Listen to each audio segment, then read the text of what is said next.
உச்சநீதிமன்றத்தை பார்த்து நான் ஒரு கேள்வி கேட்கிறேன். நீங்க நாய்கள்லாம் மக்களை கடிக்குது வைக்குது அப்படின்னு சொல்லிட்டு நாய்கள்லாம் அப்புறப்படுத்தணும் கொல்லணும் அப்படிங்கிற மாதிரி சொல்றீங்க. இதெல்லாம் எந்த விதத்துல நியாயமா தெரியுது உங்களுக்கு? ஆனா நீங்க கொஞ்சம் கீழே கமெண்ட்ஸ் மட்டும் பாருங்க. எல்லாரும் பாசிட்டிவா தான் நிறைய பேர் கமெண்ட் பண்ணிருக்காங்க. நெகட்டிவா 1-2 பேர் தான் கமெண்ட் பண்ணிருக்காங்க. என்னென்ன கமெண்ட் பண்ணிருக்காங்கன்னு பாருங்க. நாய்களை ஏன் தயவு செஞ்சு இந்த உலகத்துல மனுஷங்க எப்படி வாழ்றோமோ அதே மாதிரி மற்ற விலங்குகள் பூச்சிகள் எல்லாமே வாழ்றதுக்கு ஒரு தகுதி இருக்குது.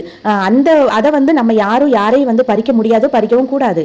ஒரு சில நாய் தப்பு பண்ணிச்சு, ஒரு சில நாய்க்கு ரேபிஸ் இருக்கு, கடிச்சிச்சு ரேபிஸ் வந்துச்சு அப்படிங்கிறதுக்காக எல்லா நாய்களையும் கொல்றது எவ்வளவு பெரிய தப்பு. அவங்களை கொல்றதுக்கு உரிமை யாருக்குமே கிடையாது. அவங்கள நம்ம கொன்னோம் அப்படின்னா நமக்கு நம்மளை கொல்றதுக்கு நம்மளை அழிக்கிறதுக்கு இன்னொரு இடத்துல இருந்து வேற ஏதாவது நமக்கு ஒரு பிரச்சனை வரும்போது அப்ப என்ன, சின்ன குழந்தைகள் பெரியவங்க வயசானவங்களா கற்பழிச்சு கொள்றாங்க. எத்தனை கொலை நடக்குது, எத்தனை கற்பழிப்பு நடக்குது. அவங்களுக்கு எல்லாம் நீங்க எந்த தண்டனையுமே கொடுக்கலையே, எந்த கவர்மெண்ட்டுமே முன்னாடி வரலையே. அவங்க எல்லாம் கொஞ்ச நாள் ஜெயில போட்டு வெளியே வர வச்சிடறாங்களே. அப்படி இல்ல அவங்களுக்கு நீங்க மரண தண்டனை கொடுக்கணுமா இல்லையா? அவங்க கொடுத்தாங்க அப்படின்னா திரும்ப அந்த தப்பை பண்ணுவாங்களா? பாவம் பிஞ்சு குழந்தை, 1 வயசு குழந்தை என்ன பண்ணுச்சு, அதெல்லாம் கற்பழிச்சு கொள்ற அளவுக்கு இந்த கவர்மெண்ட் விட்டு வச்சுக்கிட்டு தானே இருக்கு. அவங்களுக்கு எல்லாம் தண்டனை கொடுக்காத இந்த கவர்மெண்ட் இந்த ஒரு சில நாய்களுக்கு இந்த மாதிரி பிரச்சனை இருக்கிறாங்க, எல்லா நாய்களையும் அப்புறப்படுத்தணும் அப்படிங்கிறது எவ்வளவு பெரிய தப்பு. நாய்களை கொல்லக்கூடாதுன்னு சொல்பவர்கள் ஆட்டிறைச்சி மாட்டிறைச்சி பன்னிறைச்சி கோழிறைச்சி போன்ற எதுவும் சாப்பிடுவது இல்லையா? அவைகள்லாம் கொலை செய்யப்படாம தான் இறைச்சி கிடைக்கிறதா? இதுல நாய்களுக்கு இறைச்சி எலும்பு உணவாக கொடுப்பது வேற அப்படிங்கிற மாதிரி சொல்லியிருக்காங்க. அவங்களாம் உணவுக்காக படைக்கப்பட்டது. நாய்கள் உணவுக்காக படைக்கப்பட்டவங்களா? என்னங்க பேசுறீங்க நீங்க? நாய்கள் எவ்வளவு பாதுகாக்கிறது. நம்ம தெருவுல எல்லாம் எந்த ஒரு திருட்டு கிருட்டு யார் தெரியாதவங்க வந்தாலும் கொலைக்கிற கொலையிலே அவன் வந்தவங்க எல்லாம் அப்படியே திரும்பி போயிடுவாங்க. அந்த அளவுக்கு தெருக்களையும் பாதுகாக்க தான் செய்யுது. ஒரு சில நாய் தப்பு பண்ணுது, ஒரு சில நாய் கடிக்குது அப்படிங்கிற எல்லா நாயுமே நம்ம கொல்றது எவ்வளவு பெரிய தப்பு. அது உங்களுக்கு தெரியாதா? மனசாட்சியே இல்லாம இப்படிலாம் பேசாதீங்க. வேண்டாம், அவங்கள அழிச்சுதான் மனுஷன் வாழணும்னு நினைச்சா வாழ முடியாது. அதுக்கு பதிலா வேற ஒரு உங்களை அழிக்க காத்திருக்கும். இதுதாங்க உண்மை. அடுத்த கமெண்ட்ஸ் பாருங்க. தெருவில் திருட சந்தோஷமா திருட தொழில் சூப்பரா நடக்கும். ஆமா, அவங்க எல்லாம் வராம தெருவில் உள்ள நாய்கள்லாம் குலைக்கிறதுல அவங்கள யாருமே வரமாட்டாங்க.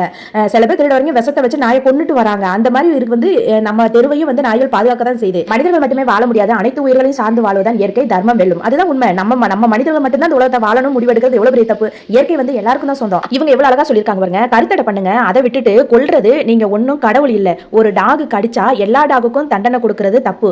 எவ்வளவு சொல்றீங்க?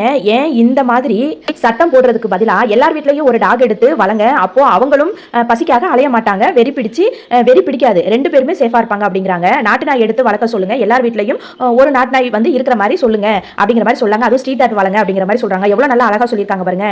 ஏன் பக்கத்துல இருக்க தெருவுல இருக்க அங்கங்க ஒரு 4-5 நாய் இருந்தா அந்த வீட்டுல உள்ளவங்க எவ்வளவு சாப்பாடு வேஸ்ட் ஆகுது. அந்த நாய்களுக்கு சாப்பாடு வச்சா அந்த பசியில யாரையுமே போய் கடிக்காது, வெறியும் பிடிக்காது. நீங்க டாக்லாம் அப்புறப்படுத்தணும்னு நினைச்சீங்கன்னா நம்மள அப்புறப்படுத்துறதுக்கு இயற்கை வேற வழியில கொண்டுட்டு வரும். இது கண்டிப்பா நடக்கும். இவங்க சொல்ற மாதிரி ஸ்ட்ரீட் டாக்ஸ்க்கு எல்லாத்துக்குமே இன்ஜெக்ஷன் போடலாம், வெறிநாய்க்கு இன்ஜெக்ஷன் போடலாம். அதே மாதிரி ஃபேமிலி பிளானிங் பண்ணலாம். எல்லா நாயும் கருத்தடை பண்ணி நாய்களை சேஃபா விடலாம். அப்ப குட்டி இன்னுமே ஸ்ப்ரெட் ஆகாம இருக்கும். இவங்க என்ன சொல்லிருக்காங்க பாருங்க. எல்லா டாகையும் அடிச்சு கொள்ளுங்க, ரோட்ல ஒழுங்கா நடக்க கூட முடியல, ஒரு டாகையும் விடாதீங்க, எல்லாத்தையும் கொன்றுங்கன்னு சொல்லிருக்காங்க. உங்களுக்கு மனசாட்சி இருக்கா கொஞ்சமாவது? எல்லா டாகையும் ஒரு சில நாய்களுக்காக எல்லா டாகையும் கொண்டுருவீங்களா? அப்ப மனுஷங்க ஏகப்பட்ட பேர் நிறைய தப்பு பண்றாங்க, நிறைய கற்பழிப்பு நடக்குது, குழந்தைகளை கற்பழிக்கிறாங்க, நிறைய தப்ப உங்க எல்லாரையுமே நம்ம எல்லாத்தையும் கொண்டு சொல்லிடலாமா?